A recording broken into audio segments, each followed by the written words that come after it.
Pero anong nabago? Mula na naging konsehal ka, meron bang pagbabago? Ang pagbabago, siguro schedule. Schedule lang, pero sa style mo. Wala. Ganun pa rin. Siguro mas naging conservative sa pang-araw-araw, Ayun pero nga. bubadera pa rin ako. Hindi ko kayang masyadong ano. Pero tanggap ka ng mga taga Rizal na.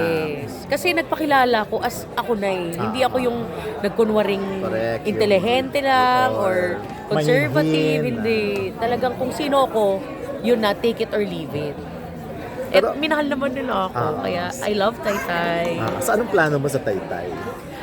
Napaka-traffic nung time na yon. May wedding akong inatinan doon. Nung, Diyos ko, napaka-traffic. Talaga? Baka naman fiesta. Baka Pasko. Nung time na yun mismo. Nung nandun si Ray, kami naman nag-attend ng wedding doon sa magandang church doon. Church in the Sky. Yeah. O kasi Tapos, fiesta noon. Pag fiesta po talaga, Correct, may mga correct. advisory yan na 1 month long ang fiesta sa amin. Every Kaya weekend nga. may ganap. Kaya pasensya na. Pero ikaw, anong gusto mong gawin sa Taytay? Naku, marami. Gusto mo ba mag Ay, hindi mamaya, po. follow up yun? Follow up na yon. Pero ako, ang focus ko po ngayon, kasi ang committee ko sa Sangguniang Bayan ay ang tourism, culture, and the arts.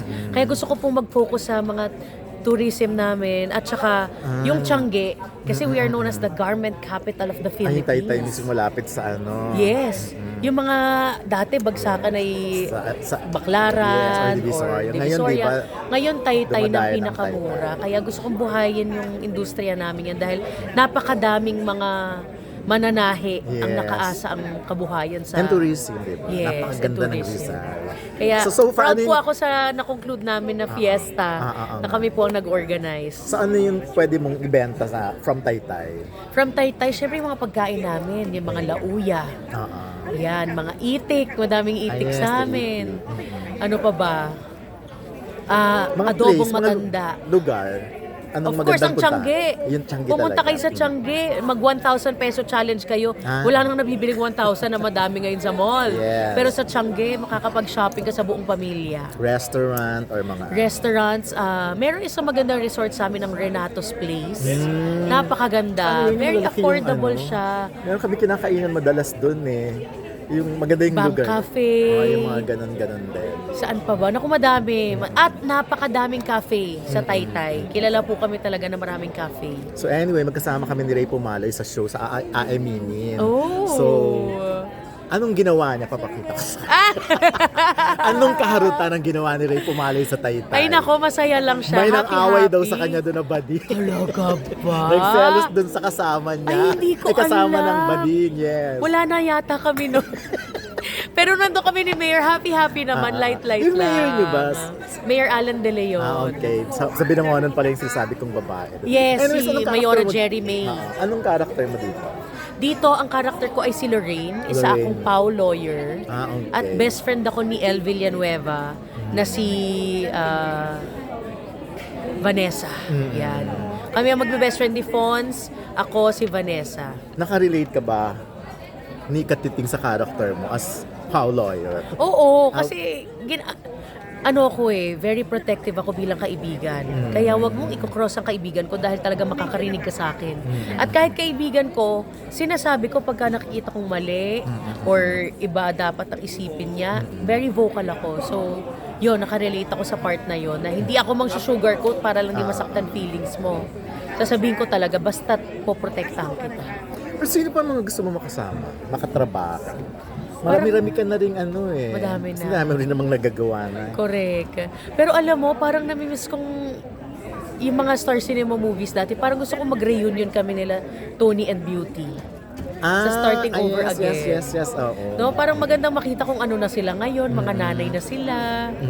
Hindi naman kayo nagkikita, nila Tony and Beauty. Nakikita naman, in fairness. Friends pa rin kayo? Or Yes. o dahil magkakaiba na kayo ng mga political O oo. pares ba? Last time nakita ko si Tony sa Taytay kasi, Oo, kasi nga, nag-share nandun siya siya sa part na sa church yun. nila. Dumaan ako sa Methodist Church. Iyon, nagbatian naman kami, kamustahan, ganyan. Si Beauty, talaga nakakatambay ko. Pupunta pa rin ako sa bahay ni Beauty. Dito, sino pa sa Kapuso? Kapuso, Jenny Lee, na-miss ko na si Jen. Nung Napagmayan ginawa ka namin naman. yung guest lang. Marian. Guest lang kay Marian. Pero hindi pa Heart. best friend. Mga ganun, wala pa. Heart hindi pa. Si Jenny Lee, naalala ko sa English Only Please. Pero dito sa teleserye. Dito sa yan? teleserye. Si Jenny din gusto mo makatrabaho. Yeah, si Jen. Masaya si Jenny, light lang. Tapos ganun din, parehas kaming, ako naging nanay na, siya batang nanay pa noon, ngayon 2 na anak niya. So, ang ganda sigurong makita yung chemistry namin as more matured mothers, no? May partner ka ba ngayon? Yes po. Ano naman? Sandali. The last time na interview kita dun sa may isang opening ng isang ano to? Sa may SM. Skincare, Yes. Fairview. Para may problema. Oo, kakaseparate lang namin ng ex-husband ko. Ngayon, may bago na naman. Yes. So, Foreigner ba ito? nagpapahappy. Hindi Hindi. na. Pinoy Filipino na. po. Talaga. Pero nasa US. Gano'ng katagal pa lang ito? 1 year, above a year. Ganun pa lang. So, kailan nga? Recent ano lang siya? Yes. Bago pala kaya chill-chill lang, ganda-gandahan lang. Pero ang ganda mo, nakailan ka na ha? Eh, Bakit ba? Anong hinahanap mo? wala naman akong hinahanap talaga. Pero ngayon, syempre, based sa experience ko, Kasi ilan na rin anak mo? 2. 2 na, so, di ba Sa isang father naman yun. So, last na foreigner? Yes, opo. Okay. Parang ang lungkot kasi ng kwento mo tungkol doon eh. Yeah, yung sa last. medyo masalimuot yung... Oo, so naka-recover ka agad dahil? Oo. Wow. Actually, 5 years ago na rin yun, di ba? So, matagal-tagal na rin.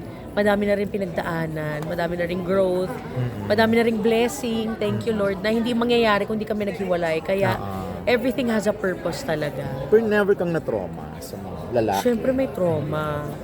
Pero kasi, anong point ng life kung mabubuhay ka sa takot, di ba? Kasi nagkabaron ka pa, di ba?